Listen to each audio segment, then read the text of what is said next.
So I'm going to do the Bookish Courtship Tag. Murphy tagged me to do this. Her channel is Murphy Napier. Tell me if I'm pronouncing your name correctly, your last name, I'm sorry. Anyway, I will link her video down below for the Bookish Courtship Tag. She did hers around Valentine's Day, which is very much more timely.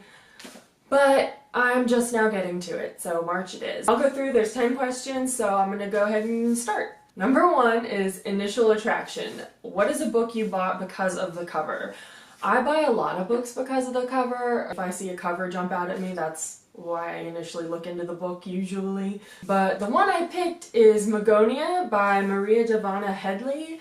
Again, I think I'm pronouncing that correctly, but we'll see.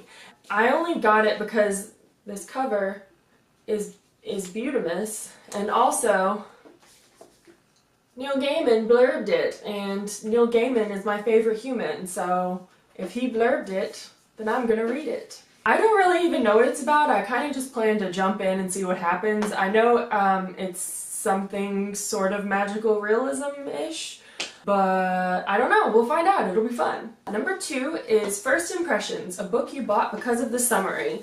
Again, I buy most books based on the summary, but as far as like I read the summary and said, yes, have to have it. Most recently, that would be Frostblood by Ellie Blake.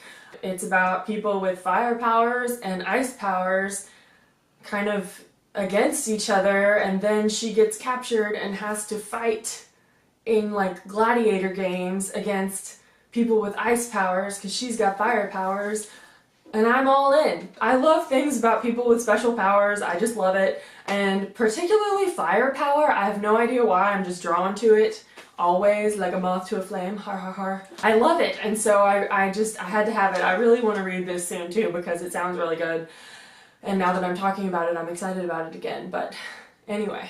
Number 3 is Sweet Talk, a book with some great writing.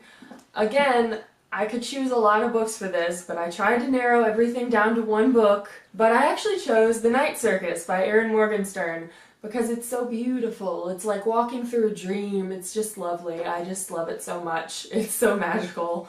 With this book in particular, I feel like she just painted the picture so well, and I felt like I was just walking through this beautiful dream of this beautiful circus, and I want it to be real so badly. But this is as close as we're gonna get, I guess. Number 4 is First Date, the first book in a series that made you want to pursue the rest. That's the first book in, I guess, any series that I've continued with, because if I continue it, I obviously wanted to read it based on the first book. But anyway, what I'm going to go with for now is The Bone Season by Samantha Shannon, because this is what I'm currently rereading. I'm not even going to say what this is about because it's entirely too confusing. I'll say it's kind of a paranormal dystopian. It's kind of how I think, that's how I view it anyway. It's kind of outside of genre, if you ask me. It's really complicated, but if you just kind of like open your mind and just read and let it happen, it's so good. But anyway, it's really interesting, and I'm excited that there are going to be 7 books. I really hope I don't have to wait 2 years in between each book, but this is the book I picked, okay? Number 5 is Late Night Phone Calls, a book that made you stay up way too late. This happens to me all the time. I stay up way too late to read a lot of books. I've gotten better about it. I used to stay up all night reading books pretty much all the time. So I'm getting better, but the one I'm going to talk about for this one is A Court of Mist and Fury, because I stayed up till, it was after 4 a.m. and I'd literally been reading, like, I read kind of slow, so I'd been reading like most of the day on into the night until 4 a.m. and I saved the last like 80 or 100 pages, and I didn't read them that night because I just didn't feel like at 4 in the morning after I'd been reading for that many hours, I didn't feel emotionally ready for the end of the book because I know how Sarah J. Maas is, and I just didn't feel like I was in the right place to read the ending, whatever it may be. So I got some sleep and I waited until the next afternoon to finish it. But I did, but it still made me stay up way too late and made my brain just mush. But this definitely counts as one of those books that you just can't put down, and so it makes you stay up way too late. So Number 6 is Always on Your Mind, a book that you could not stop thinking about. A book I'll probably never stop thinking about is Unwind by Neil Shusterman. It's one of my favorites. It's so good, it's so creepy, it's so dark, but it's so well written, and it's fast paced, and it's so good. I mean, there are a lot of books that I think about a lot and that I go back to thinking about and that really stood out in my mind, but this is one, I guess, that just deals with such difficult topics, and it just makes you think so much, and I feel like I've spent so much time thinking about this book and just like writing about it and talking about it and just not able to ever put it behind me. I go into depth on what this is about in my series I Need to Finish video, but because I haven't read the last one, yes, I know it's shameful. There are 4 and I've only read the first 3. Ugh. Anyway, I'll try to be brief if I can. In the future, there has been a second civil war over birthrights. It was pro-choice versus pro-life, and the solution they came up with is that all babies have to be born and you can't mess with them until they reach age 13, but then between the ages of 13 and 18, you can have your kid unwound, which is like the process by which they take every single body part, every organ, your eyes, your nose, your hands, your feet, your liver, whatever. They take it all and they put it in different bodies and they say, you're not really dead, you're in a divided state. It's super creepy and messed up, but I love it. It poses so many interesting questions, but that's just the world you live in. The actual plot focuses on 3 kids who are being unwound for different reasons, and their paths collide and they end up in this adventure, sort of, this fight for their lives, really. They get involved in this like Underground Railroad sort of situation that's saving runaway unwinds, and it's just a really, really, really good book, and it makes you think a lot about things you might not normally think about, and it's just really powerful and really moving and just so good. Like there's so much to it. It's so meaty. I love it. It's just so good. And I'll probably never stop thinking about it. And this year I'm gonna reread them all and finish the last one finally. I have so much rereading to do. It's just pitiful. Number 7 is Getting Physical, a book that you love the way it feels.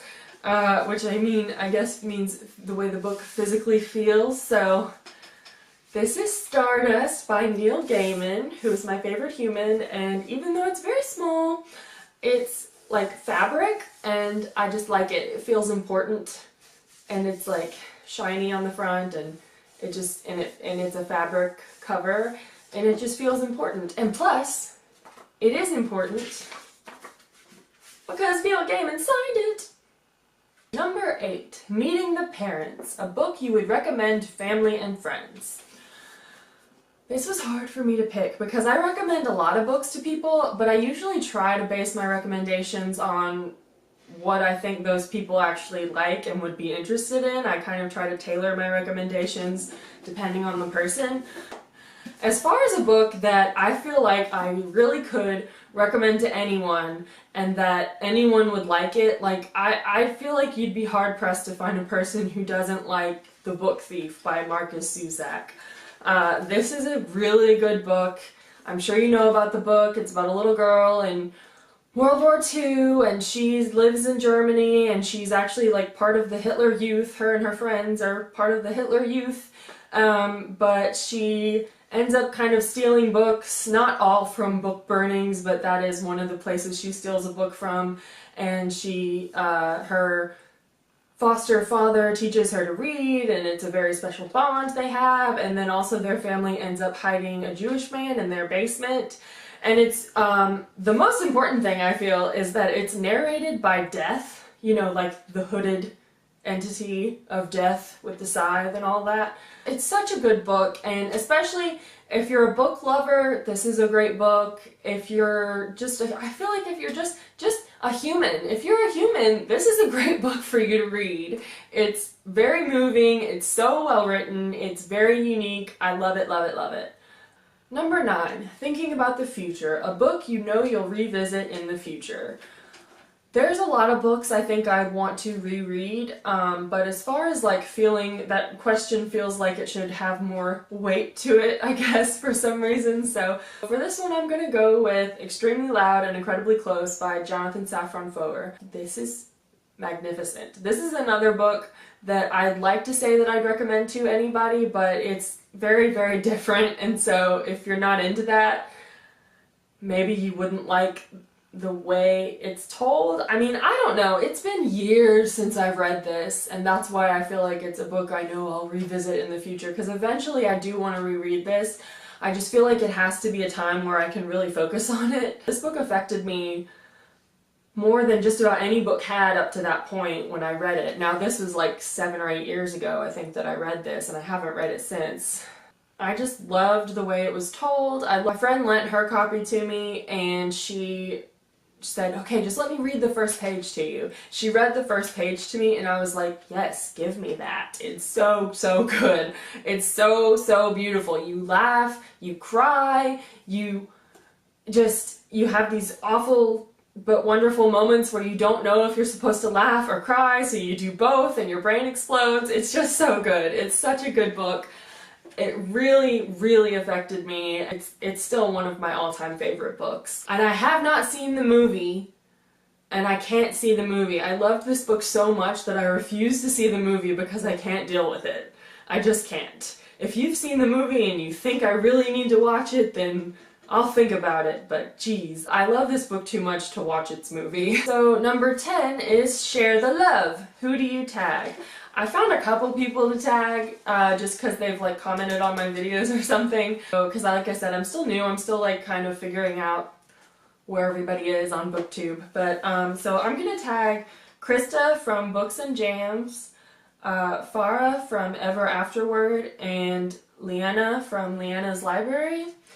Y'all don't know me, but I'm tagging you. You don't have to do it, but I felt like it was lame to do another tag video and not tag anybody. But whoever wants to do the tag should do the tag, because it was pretty fun. And you don't have to do it in February. I don't think that's a rule. But yeah, so this was fun. Thank you for tagging me, Murphy. And I hope everybody else had fun. I always have fun talking about books, so there you go. I hope I'll see you again. Bye!